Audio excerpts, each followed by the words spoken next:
சிந்து பைரவி சீரியல்ல அடுத்து வர எபிசோட்ல என்ன மாதிரியான ட்விஸ்ட் எல்லாம் இருக்க போகுதுங்கிறத இந்த வீடியோவில் பார்க்கலாம். ஆறுமுகம் பைரவி கிட்ட சொல்றாங்க, பைரவி நான் உண்மையை சொல்றேன், சரி நான் சொல்றதுல உனக்கு நம்பிக்கை இல்லைன்னா நான் இப்போ ஒரு விஷயத்த சொல்றேன், அதை வச்சு அது நீ என்கிட்ட நம்புவியான்னு சொல்லிட்டு கேட்குறாங்க.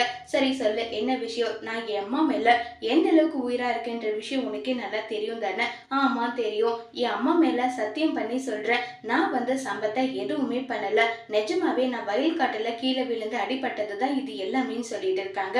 சரி ஆறுமுகம், நீ எந்த தப்பும் பண்ணலனா நீ எதை நினைச்சும் பயப்பட வேண்டாம், உன்னை வெளியே எடுக்கிறதுக்கு என்னால முடிஞ்ச எல்லாமே நான் செய்வேன், நீ கவலைப்படாம இருன்னு சொல்றாங்க.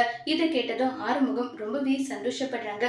பைரவி நான் இல்லாதனால அம்மா அழுதுகிட்டே இருப்பாங்க, என் அம்மாவை பக்கத்துல இருந்து கூட இருந்து நீ நல்லபடியா பார்த்துப்ப, இருந்தாலும் எனக்கு சின்னதா பயமா இருக்கு, அம்மாவுக்கு எதுவும் ஆகக்கூடாது, ஒருவேளை அம்மாவுக்கு மட்டும் ஏதாவது ஆச்சுன்னா அதை நினைச்சு நானே இருக்க மாட்டேன்னு சொல்லிட்டு இருக்காங்க. ஏன் ஆறுமுகம் இப்படி எல்லாம் பேசுற? உன் மேல எனக்கு நம்பிக்கை இல்லாம தான் இருந்தது, நடந்த இன்சிடென்ட்டை எல்லாமே வச்சு ஒருவேளை நீ தான் அந்த சம்பத்தை கொலை பண்ணிருப்பேன்னு சொல்லிட்டு நானும் தான் நினைச்சேன். அதுக்கப்புறம் யோசிச்சு பார்த்ததான் எனக்கு எல்லா உண்மையும் புரிய வந்தது. நீ கவலைப்படாம இரு, உன்னை வெளியே கொண்டு வர்றது என்னுடைய பொறுப்பு, நீ எதை நினைச்சோ வருத்தப்படாம இருன்னெல்லாம் சொல்லி பைரவி ஆறுதலா பேசிட்டு இருக்காங்க ஆறுமுகத்துக்கிட்ட. இதை நினைச்சு ஆறுமுகம் ரொம்பவே சந்தோஷப்படுறாங்க. அதோட இந்த பிரமோவை முடிச்சிருக்காங்க.